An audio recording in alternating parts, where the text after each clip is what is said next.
A mountain man waited for his mail-order bride. He was a virgin, a hermit, a man who'd spent 15 years praying for a companion to share his lonely world. But when the stagecoach door finally creaked open, an obese teenager stepped out instead. The dusty street went silent. Then the laughter began. It started as a snicker, then a cruel cackle, echoing off the false front buildings of Silver Creek. The church bells tolled as townsfolk jeered, mocking the lonely hermit and the trembling girl who had nowhere else to go. But instead of turning away in shame, the mountain man did something no one expected. He strode forward, took her small, trembling hand in his large, calloused one, and lifted it high for all to see. His voice, rough from disuse, rang out like a thunderclap across the stunned street. "This is my bride." He thought that simple act of mercy would end the shame. He thought his ordeal was over. He was wrong. Danger was already riding fast toward his mountain cabin, a slick claim agent carrying papers that could tear them apart forever. And that agent wasn't just coming for the girl. He was coming for a secret she didn't even know she carried, a secret that could burn the whole corrupt town to the ground. What a man like Caleb Boone didn't know was that this wasn't just about protecting a stranger.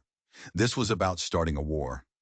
And in a land where ridicule cuts deeper than bullets, his simple act of kindness had just lit the fuse on a powder keg of greed, corruption, and murder. The October sun felt warm on Caleb Boone's back as he guided his mule, Moses, down the winding trail toward Silver Creek.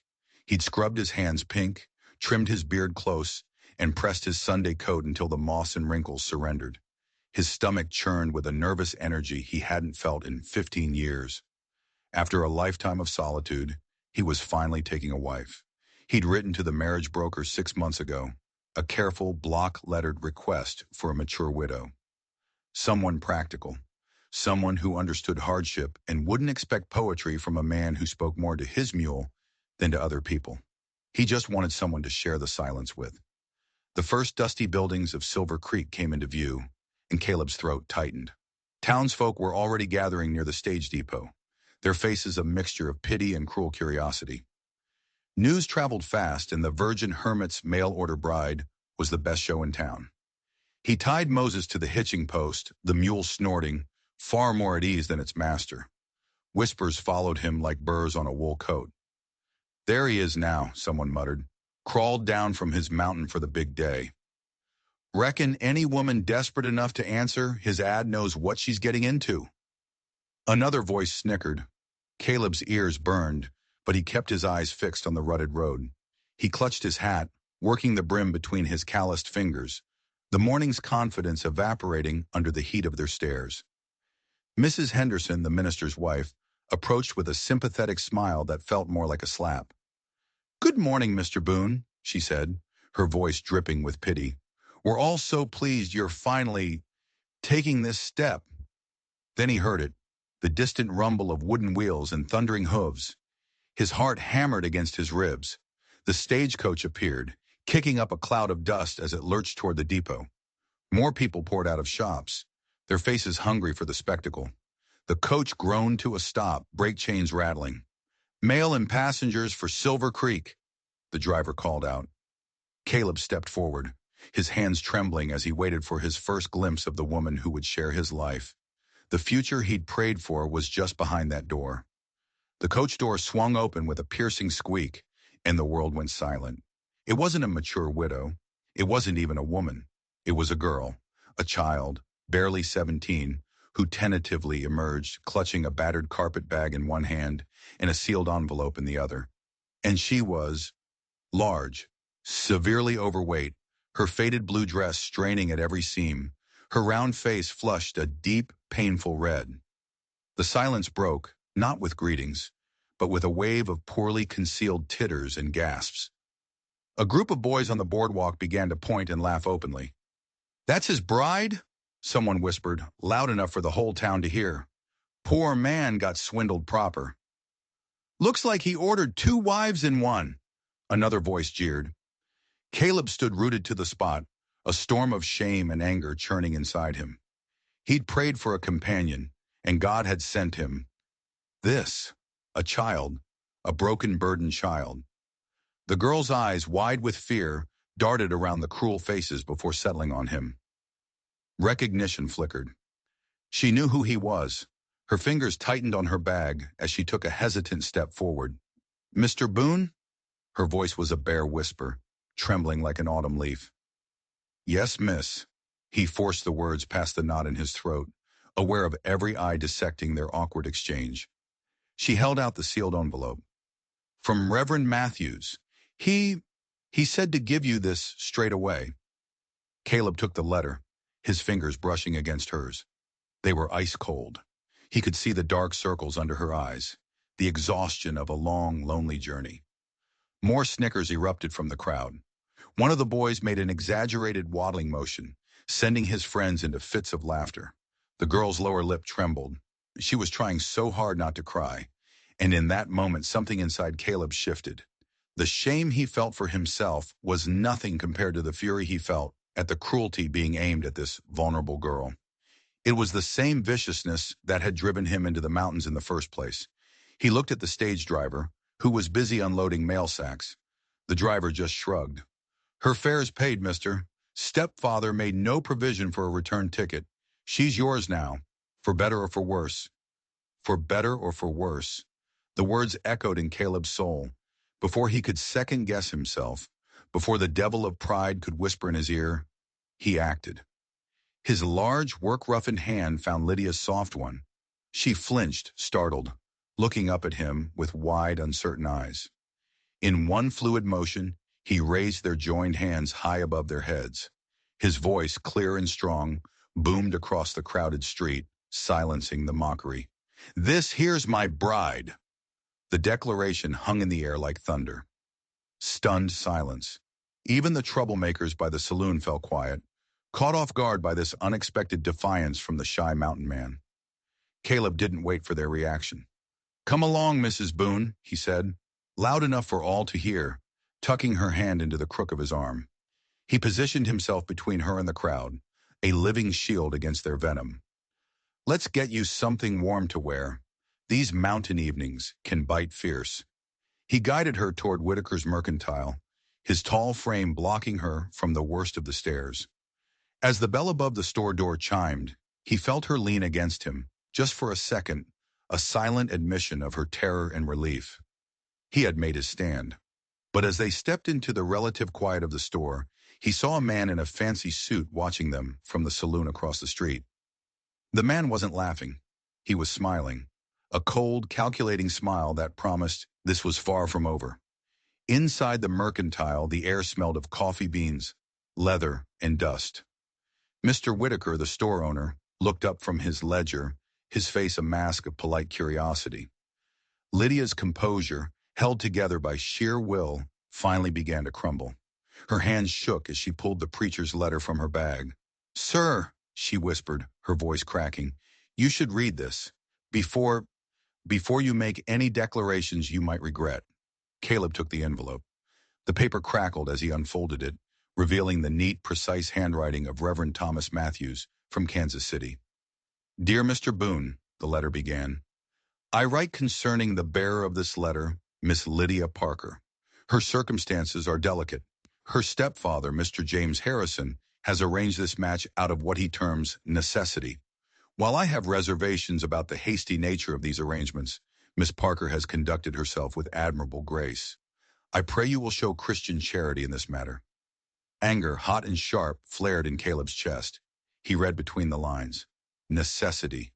Delicate circumstances. Some man had sold his stepdaughter to a stranger, shipping her off like unwanted freight to settle a problem. He looked at Lydia, really saw her for the first time, not as the bride he expected, but as a person.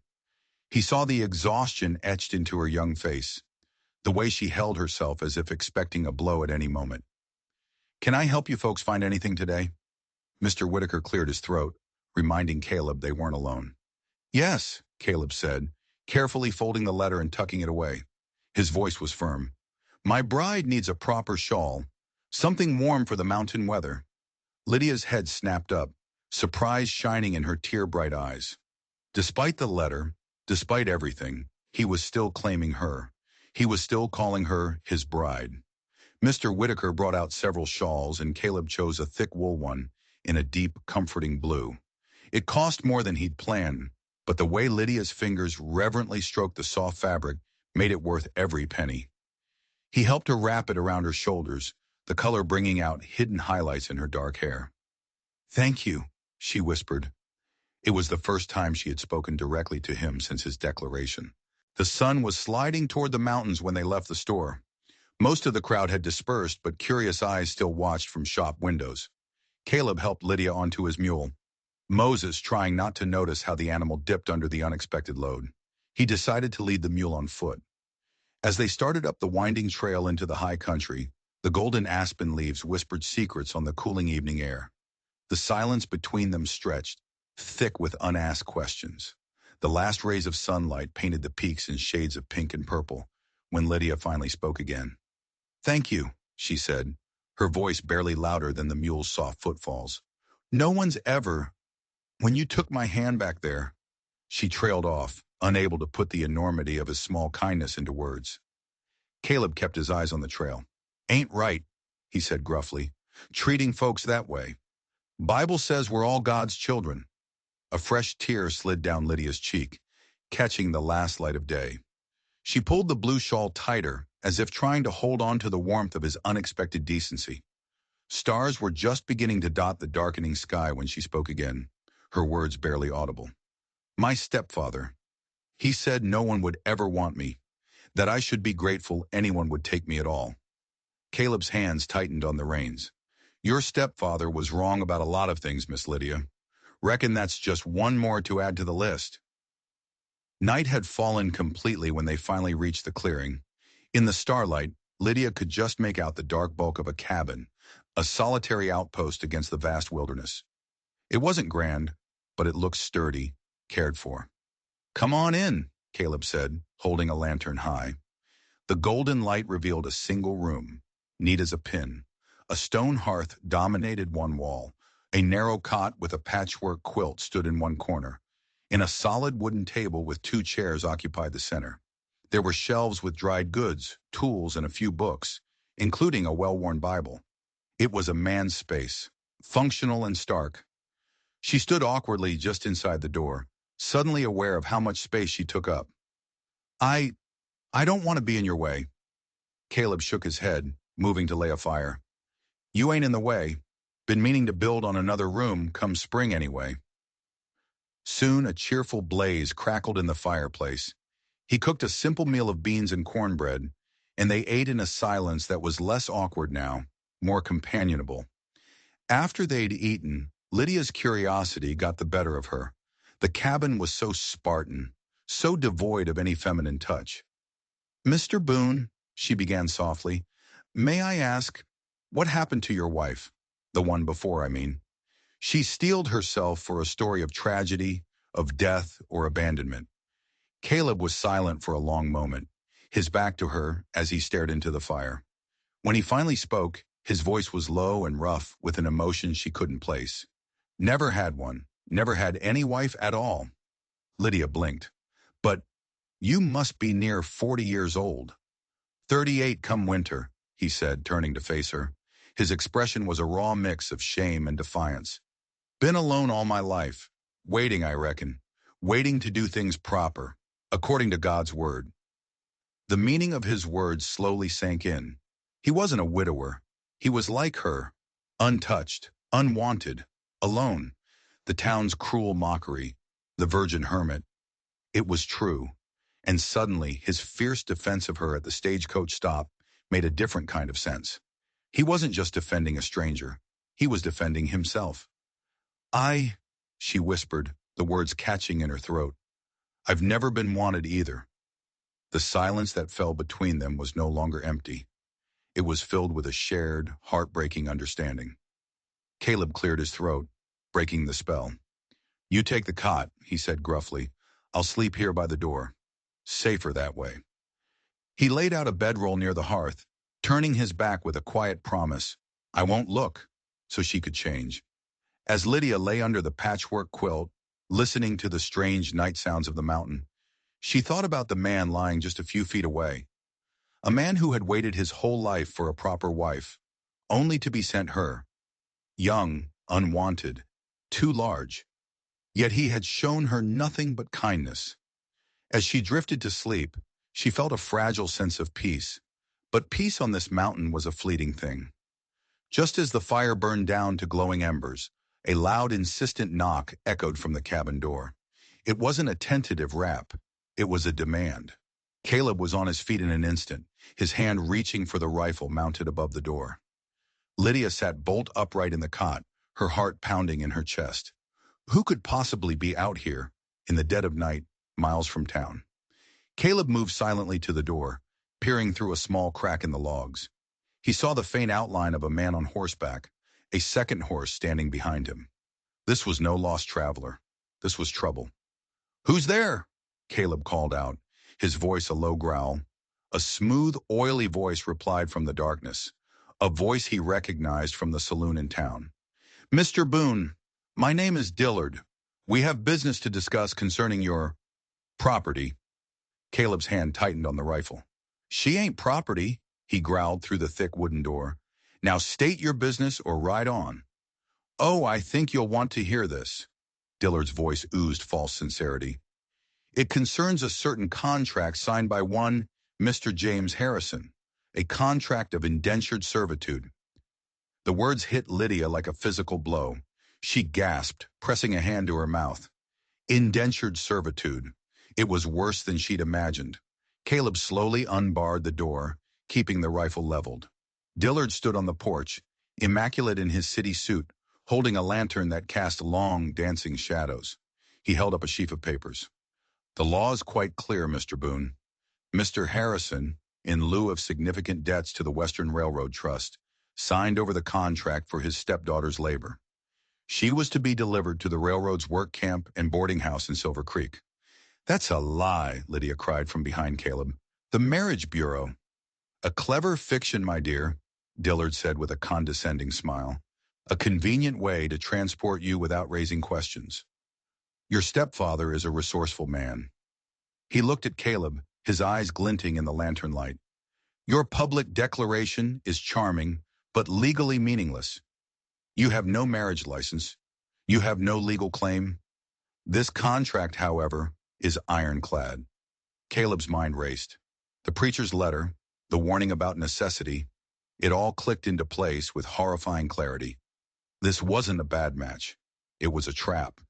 They had used him, his loneliness, his desperation, to deliver this girl into bondage.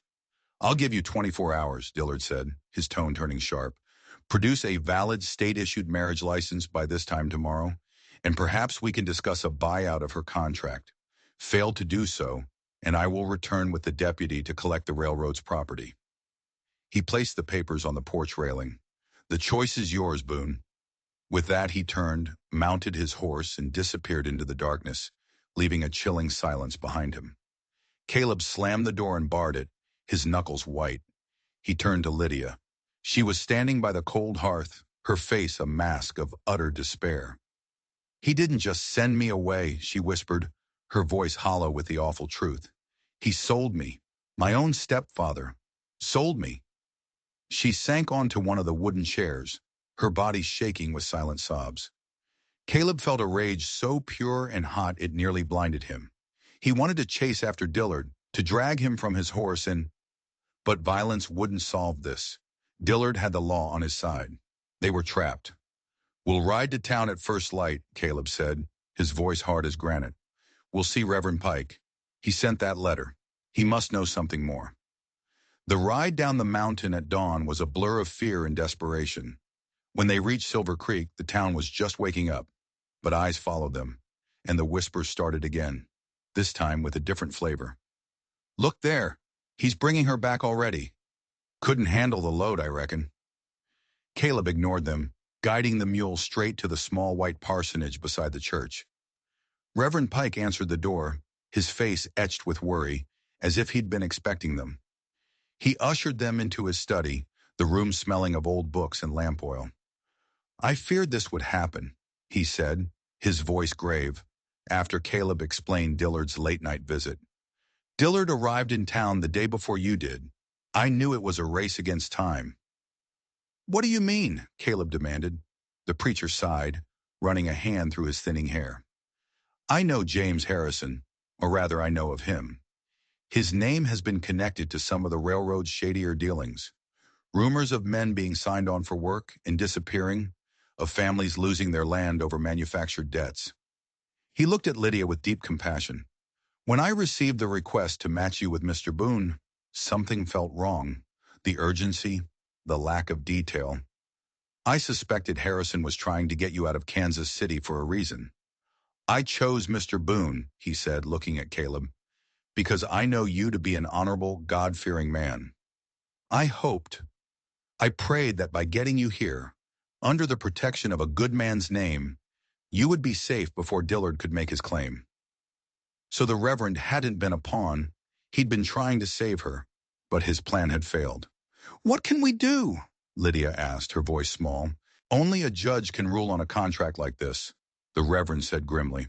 But Judge Hammond, he's a stickler for the letter of the law. And worse, several of the railroad's main investors are his close friends. He won't be inclined to rule in our favor without irrefutable proof. Hopelessness settled over the room like a shroud. They had no license, no proof. The judge was in the railroad's pocket. They had nothing. Just then, a sharp knock sounded at the parsonage door. Reverend Pike's wife answered it. A moment later, Deputy Wilson filled the doorway, his hand resting on the butt of his pistol. Reverend, the deputy said, his eyes flicking from Caleb to Lydia. Sorry to interrupt your morning council, but Judge Hammond wants to see these two. Now. The deputy led them not to the main courtroom, but to Judge Hammond's private chambers. The room was paneled in dark wood, dominated by a massive desk and shelves filled with thick, leather-bound law books. The air felt heavy, oppressive. Mr. Dillard was already there, standing near the window, looking as smug and confident as a fox in a henhouse. Judge Hammond, a tall man with iron-gray hair and eyes that seemed to miss nothing, peered at them over his spectacles. Mr. Boone, Miss Parker, he said, his voice dry as dust. Mr. Dillard has brought a serious matter to my attention. Dillard stepped forward, laying the servitude contract on the judge's desk. The document is in order, Your Honor. Signed and witnessed. The girl is legally bound to the Western Railroad Trust until her 21st birthday. Reverend Pike, who had insisted on accompanying them, stepped forward as well. Your Honor, if I may, I have correspondence that proves this was arranged as a marriage contract in good faith. He presented the letters from the Marriage Bureau. The judge glanced at them dismissively. Good faith does not supersede a legally binding contract, Reverend. This document, he tapped Dillard's papers, appears to hold the full weight of the law. Caleb felt a surge of helpless fury. He watched as Lydia trembled beside him, and he knew he couldn't stay silent. Your Honor, he began, his voice shaking with restrained anger. I claimed her as my bride in front of the whole town. I've given her my name, my home, my protection. That's got to count for something. An admirable sentiment, Mr. Boone, the judge said coolly. But sentiment is not law. Where is your marriage license? We didn't have time, Caleb stammered. I meant to file it proper. Then as far as this court is concerned, you are an unmarried man, and she is an unmarried minor, the judge stated flatly. And an unmarried minor is subject to the contracts of her legal guardian. It was over. Caleb could feel it. The judge was going to rule against them. He could see the triumph in Dillard's eyes. But then, Judge Hammond did something unexpected. He picked up Dillard's contract again, studying it intently. He ran a finger along one line of text. There is one interesting detail here, Mr. Dillard, he said slowly. This contract specifies it is for the indenture of one unmarried minor, Lydia Parker. He looked up, his gaze sharp. The key word here being unmarried. If Mr. Boone and Miss Parker were legally married before you attempted to execute this contract, then she would no longer be an unmarried minor, and this document would be null and void. A tiny flicker of hope ignited in Caleb's chest. Dillard's smirk faltered for a fraction of a second. But they are not married, Your Honor. He just admitted it. He admitted they have not yet filed a license, the judge corrected. An oversight, perhaps, but not necessarily a fatal one. He leaned back in his chair, steepling his fingers. He looked like a man trapped, looking for a way out that preserved the letter of the law while appeasing the powerful railroad. Therefore, I will make the following ruling. I will grant a continuance. I will give you 3 weeks, Mr. Boone. 3 weeks. It sounded like a lifetime, and no time at all. In that time, the judge continued, his voice like the crack of a whip, you will produce 2 things. First, a legal marriage license, properly filed and registered with the territorial clerk. And second, because the girl's age is a factor, you will produce a sworn affidavit from someone in her hometown of Kansas City who knew her mother, testifying to her date of birth and confirming that she was of sound mind and free to marry at the time of her departure. He fixed Caleb with a stony glare. You will provide these 2 documents to this court in 3 weeks' time.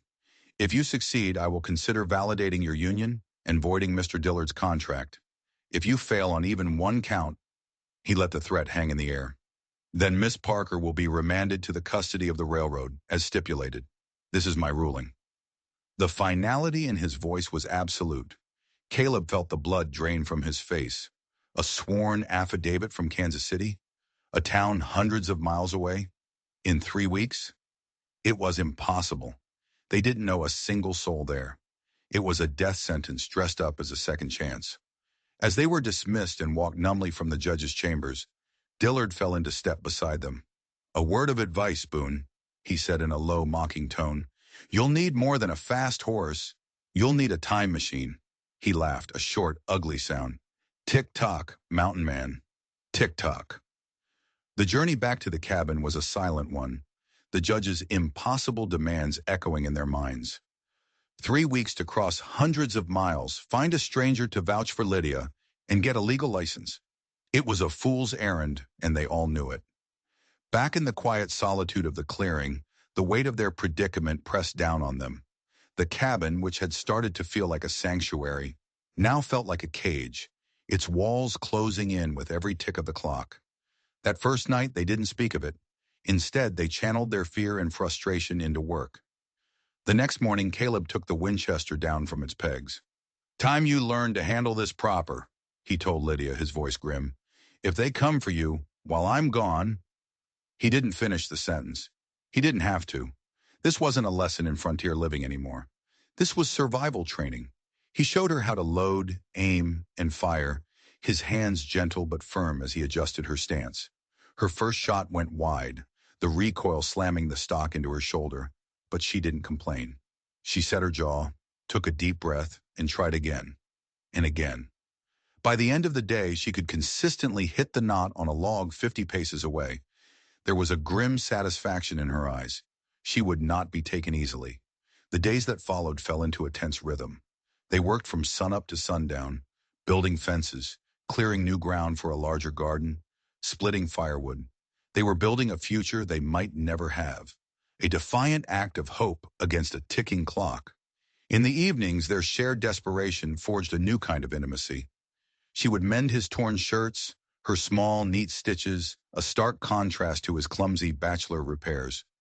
He would watch her, mesmerized by the quiet competence of her hands. He learned the sound of her breathing as she slept, the soft hum she made when she was concentrating on a task. He was falling in love with her. The realization hit him one evening as he watched her knead bread, her face dusted with flour and glowing in the firelight. It wasn't pity. It wasn't duty. It was a deep, aching love for this brave, gentle soul who had been thrust into his life. And the thought of losing her was a physical pain, sharper than any blade.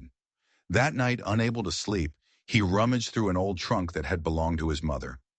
He wasn't sure what he was looking for, a sign, a miracle. At the very bottom, beneath a stack of yellowed linens, he found a small, leather-bound packet of letters. They were from his estranged uncle, his mother's brother, Samuel Croft, a lawyer in Kansas City. Caleb hadn't spoken to him in 20 years, not since a bitter family feud had torn them apart. He stared at the elegant handwriting, at the Kansas City address on the envelopes. Could it be? Was this God's hand offering a path where there was none? It was the longest of long shots. The man probably wouldn't even remember him, but it was the only shot they had. With trembling hands, Caleb lit a lamp and began to write. He poured out the whole story: the mail order bride, Dillard's contract, the judge's impossible demand. He didn't beg, but his desperation bled through every word. He sealed the letter and rode Moses hard into town the next morning, just in time to catch the morning post. Then the waiting began. A week passed, then another. Every sound of a horse on the trail made their hearts leap, only to sink again when it was just a neighbor or a passing trapper. They had only a week left. Hope was a dying ember. One evening, as a storm gathered over the mountains, the tension in the cabin became unbearable. Lydia was standing by the window, staring out at the darkening sky, her shoulders slumped in defeat. "It's no use, is it?" she whispered. "He's going to win." Caleb crossed the room and stood behind her. "No," he said, his voice thick with emotion. "I won't let him." He gently turned her to face him. In the dim light, he could see the tears tracking paths through the flour dust on her cheeks. He couldn't bear it. He had never initiated a touch beyond a comforting hand on her arm, always so careful to respect the line between them. But now all the carefully constructed walls in his heart crumbled. He cupped her face in his rough hands and leaned down, pressing his lips to hers. It was a kiss of desperation, of sorrow, of a love that had bloomed in the most barren ground. It was a promise and a goodbye, all at once. She melted against him, her arms wrapping around his neck, holding on as if he were the only solid thing in a world that was falling apart. They broke apart as a clap of thunder rattled the cabin. They had less than a week. No letter had come. Hope was gone. All they had left was each other for a few more precious days. The day before the deadline arrived with a grim, gray dawn. They moved through their morning chores in a haze of accepted defeat. Caleb chopped wood with a mechanical rhythm, each swing of the axe a beat in a funeral dirge. Lydia baked bread, her hands moving automatically, her mind 1,000 miles away. They had packed a small bag for her, a change of clothes, the blue shawl, the wooden comb he had carved for her one sleepless night. It sat by the door, a silent testament to their failure. They ate their midday meal in silence, the food tasteless in their mouths. Afterwards, they sat by the cold hearth, simply existing in the quiet room, soaking up what they believed were their last few hours together. Caleb reached out and took her hand, his thumb stroking the back of it. No words were necessary. Then they heard it, the sound of a horse moving at a steady, unhurried pace up the trail. It wasn't the frantic gallop of a deputy coming to make an arrest. It was something else. Caleb stood, his body tense, and moved to the door, Lydia close behind him. A lone rider emerged from the trees. He was a stranger, a well-dressed man in a traveler's coat, sitting atop a fine, strong horse. He rode directly to the cabin and dismounted with an air of quiet authority. "Caleb Boone?" the man asked, his voice calm and clear. Caleb nodded, his mind racing. Who was this man? "My name is Samuel Croft," the stranger said, extending a hand. "Attorney at law. I believe you've been expecting me." Caleb stared, dumbfounded. Samuel Croft. His uncle. He had come. He had actually come. He gripped his uncle's hand, a flood of disbelief and overwhelming relief washing over him. "We got your letter," Samuel said, his eyes so much like Caleb's mother's, holding a kind, serious light. He looked past Caleb to Lydia, who was standing in the doorway, her eyes wide with shock. "And I believe this young lady is the reason I'm here." Inside the cabin, Samuel laid out his story. The family feud, he explained, had been a foolish misunderstanding he had regretted for 20 years. Caleb's letter had been the chance he'd been praying for to make amends. "But there's more," he said, his expression turning grim. "When your letter arrived, the names Harrison and Parker struck a chord. I am a lawyer in Kansas City, Caleb. I handle wills and estates, and I was the attorney for a woman named Eleanor Parker." Lydia gasped. "My mother." "Yes," Samuel said gently. "I was her friend. She spoke of you often. She was deeply worried about the man she had married, James Harrison. She suspected he was involved in criminal activities with his business partners from the railroad." He opened his briefcase and pulled out a sworn affidavit, signed and notarized. "This is my testimony, confirming your age and your mother's concerns. It's what you asked for. But then he pulled out a second item, a small leather-bound book. This, he said, his voice dropping low, is why they are so desperate to get their hands on you, Lydia. It's your mother's diary. He opened it, revealing page after page of elegant, worried script. Eleanor was a meticulous record keeper. She documented every meeting Harrison had, every name he mentioned, every sum of money that exchanged hands. It's all in here, Caleb. A detailed account of a human trafficking ring run by James Harrison and managed in this territory by a man named Dillard. The air in the cabin grew thick and cold. This was bigger than a single fraudulent contract. They weren't just bringing you here to work in a boarding house, Lydia, Samuel said, his voice filled with a quiet fury. They were bringing you here to silence you. Harrison knew your mother kept this diary. He must have feared you knew of its existence, or even where it was hidden. He sold you to Dillard to ensure you disappeared. He paused, letting the weight of his words sink in. Lydia, you are not just a victim in this. You are the star witness who can bring this entire corrupt enterprise to its knees. He then pulled out one final document, his face grim. And the rot goes deeper than we imagined. Your mother's diary doesn't just name Harrison and Dillard. It appears their operation was only possible because they had powerful friends. According to this, one of their chief investors, a silent partner who received a handsome share of the profits, was a man named Judge Hammond. The ride into Silver Creek the next morning was different. They were no longer two desperate souls facing down a corrupt system alone. They were an army of three, armed with the truth. Samuel Croft rode beside them, his lawyer's briefcase containing the evidence that could either set them free or get them all killed. The courthouse was already packed to the rafters. Word had spread that this was the final day for the mountain man and his mail-order bride. Dillard was there, preening near the front, sharing a confident smile with Deputy Wilson. He looked like a man who had already won. Judge Hammond entered, his face an impassive mask. Mr. Boone, he began, his voice booming in the silent room. Your 3 weeks are concluded. Have you brought this court the documents I required? Caleb stood, Lydia's hand held tight in his. No, Your Honor, he said, his voice clear and steady. A gasp went through the crowd. Dillard's smirk widened into a triumphant grin. I have not. Caleb paused, letting the words hang in the air. But I have brought something better. On cue, Samuel Croft rose from his seat. Your Honor, my name is Samuel Croft, attorney for Mr. Caleb Boone and Mrs. Lydia Boone, and we are prepared to present evidence that will not only resolve this matter, but will also shed light on a number of other irregularities in this territory. A murmur rippled through the courtroom. Judge Hammond's expression tightened. And who, Mr. Croft, might you be? I am Mr. Boone's uncle, Your Honor, and more to the point, I was the personal attorney and friend of the late Eleanor Parker, Lydia's mother. Samuel approached the bench, laying the sworn affidavit before the judge.